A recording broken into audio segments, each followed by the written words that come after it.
तो आंवले के बेनिफिट से तो आप सब वाकिफ़ हैं कि आंवले में विटामिन सी के साथ साथ बहुत सारे पोषक तत्व होते हैं जो हमारे लिए बहुत ही फ़ायदेमंद है और ये हमारे इम्यूनिटी सिस्टम को बढ़ाते हैं। तो आंवला की बहुत सारी रेसिपी आपने खाई होगी। तो आज मैं आप लोग के साथ आंवले के भरता यानी कि आंवले के चोखा का रेसिपी शेयर करने जा रही हूँ, जिसे हम बहुत ही आसान तरीके से बनाएंगे और ये इतना गजब का बनता है फ्रेंड्स कि अगर आपने इसे एक बार खाया तो इसका स्वाद आप शायद ही भूल पाएंगे। तो इसे बनाने के लिए मैंने लगभग आधा किलो यानी 500 ग्राम के करीब आंवला ले लिया है। आंवला लेते वक्त आप ध्यान रखें कि आंवला बड़े साइज का ले, क्योंकि बड़े साइज का जो आंवला होता है उसमें जूस की मात्रा बहुत ज़्यादा होती है और ये छोटे आंवले के मुकाबले में कम खट्टा होता है, यानी कि ये ज़्यादा कड़वे नहीं लगते हैं, खाने में स्वादिष्ट होते हैं। लेकिन इसे दाग धब्बा वाला मत लीजिएगा क्योंकि उससे स्वाद पे बहुत फ़र्क पड़ता है। लेकिन अगर इस तरह से पत्तों का दाग हो तो वो चलेगा। तो चलिए, आंवला हमने ले लिया है, इसे अभी हमें रोस्ट करके बनाएंगे। तो इसके लिए मैंने एक जाली रख ली है। तो गैस स्टोव पे इस तरह से आप भी एक जाली रख लीजिए। लेकिन अगर आपके पास जाली ना हो तो आप आंवले को बॉईल भी कर सकते हैं, यानी कि इसे भाप में पका करके भी ले सकते हैं। लेकिन इस तरह से रोस्ट किए हुए आंवले का भरता बहुत ही स्वादिष्ट बनता है, इतना टेस्टी लगेगा खाने में और इसका टेस्ट स्मोकी टेस्ट आता है फ्रेंड्स, बहुत ही अच्छा लगता है। तो इस तरह से आप ज़रूर बनाएं। तो सारे आंवले को इस तरह से हम नेट पर रख देंगे। तो इस तरह से एक एक करके सारे आंवले को हम ऐसे सजा लेंगे। आंवला हमारे हेल्थ के लिए बहुत ही बेनिफिशियल होता है फ्रेंड्स, और बहुत सारे लोग जो शुगर के पेशेंट हैं उनके लिए तो ये रामबाण साबित हो सकता है।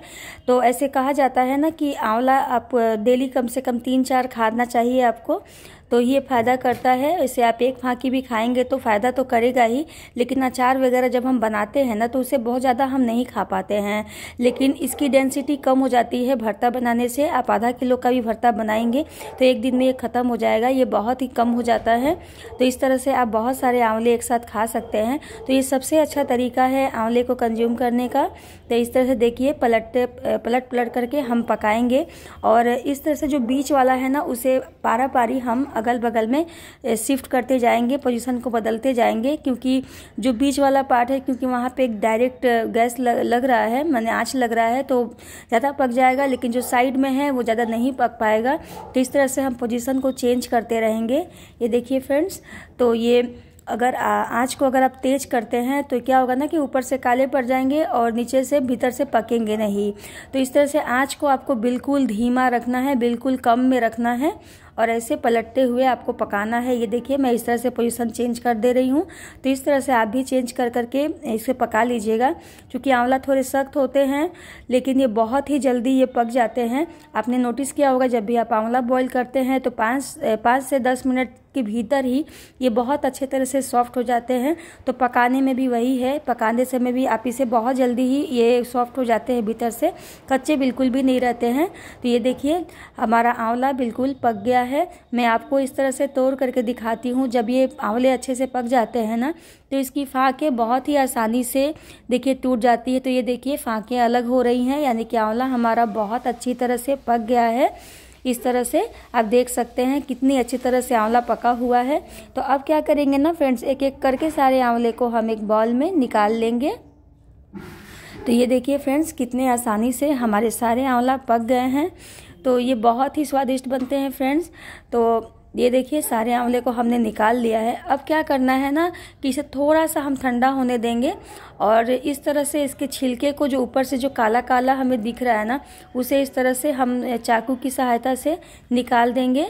इसे आपको धोना बिल्कुल भी नहीं है, क्योंकि ये बिल्कुल स्मोकी फ्लेवर में बनेगा। अगर आप इसे धो देंगे ना तो इसका जो स्मोकी फ्लेवर है वो नहीं आ पाएगा, इसलिए इसे धोना नहीं है। हाथ के माध्यम से ही या चाहे नाइफ के माध्यम से इस तरह से आप इसके छिलके को बहुत ही आसानी से उतार सकते हैं फ्रेंड्स।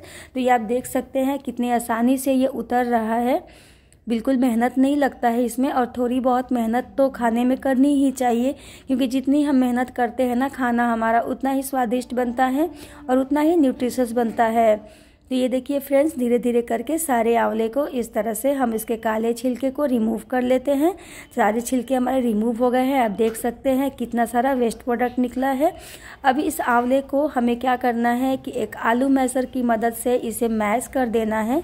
लेकिन ये चूँकि उबाले हुए आंवले नहीं हैं, इसे हमने रोस्ट किया है तो थोड़ा सा ये सख्त लगेगा। तो पहले क्या करेंगे ना कि हाथ के सहायता से ही इसके सारे फाँकों को हम इस तरह से अलग कर लेंगे और इसके बीज को निकाल लेंगे। तब क्या होगा ना कि बहुत ही आसानी से ये मैश हो पाएगा। इस तरह से देख सकते हैं।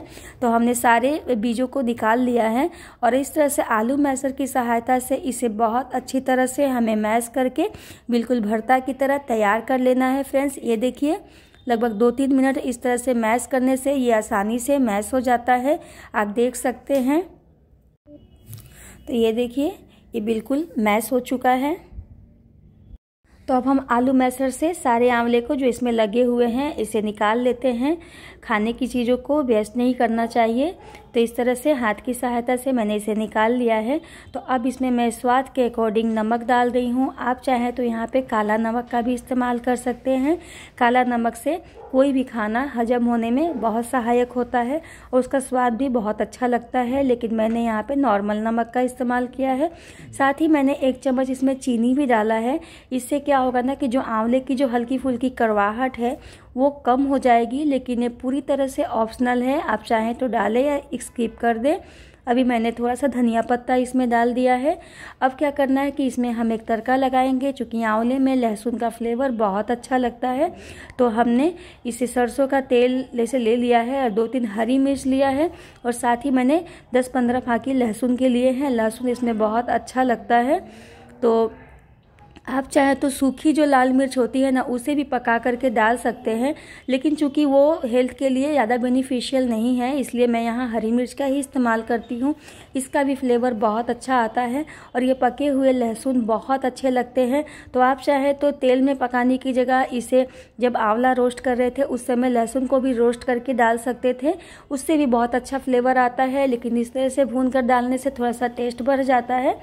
तो इस तरह से देखिए लहसुन और मिर्च को हम अच्छी तरह से पका लेंगे और इसे जब ये लहसुन ब्राउन हो जाएंगे तो बहुत ही अच्छी इसमें से खुशबू आने लगेगी।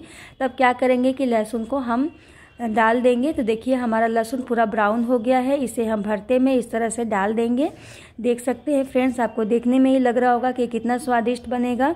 तो अभी क्या करेंगे ना, चम्मच की सहायता से या हाथ की सहायता से, अब ये काफ़ी गर्म है तो हाथ ना डालें इसमें, तो चम्मच की मदद से ही इसे इस तरह से लहसुन को आप थोड़ा सा इसे मसलेंगे ना तो आसानी से ये टूट जाते हैं। या थोड़े थोड़े साबुत लहसुन भी इसमें रहते हैं ना तो खाने के समय बहुत अच्छे लगते हैं। तो इस तरह से हम इसे मैश कर लेंगे और सभी सामग्री को एक बार अच्छी तरह से मिला लेंगे। तो ये देखिए फ्रेंड्स, हमारा भरता बन करके तैयार हो गया है। ऊपर से मैंने थोड़ा सा इसमें कच्चा सरसों का तेल डाला है, लेकिन आप चाहे तो इसे स्किप कर सकते हैं। तो आशा करती हूँ फ्रेंड्स आप लोगों को मेरी ये रेसिपी बहुत पसंद आई होगी। अगर पसंद आई है तो आप लोग इसे ट्राई ज़रूर कीजिएगा। ट्राई करके मुझे कमेंट करके ज़रूर बताइएगा कि आप लोगों को मेरी ये रेसिपी कैसी लगी। और अगर अच्छी लगी हो तो एक लाइक कर दीजिएगा फ्रेंड्स। साथ ही अगर मेरे चैनल पर आप नए हैं तो इसे सब्सक्राइब करना बिल्कुल भी ना भूलें, क्योंकि आपके सब्सक्राइब से हमें बहुत सपोर्ट मिलता है।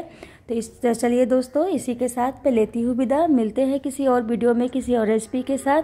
तब तक के लिए नमस्कार। अपना बहुत बहुत बहुत ख्याल रखिएगा।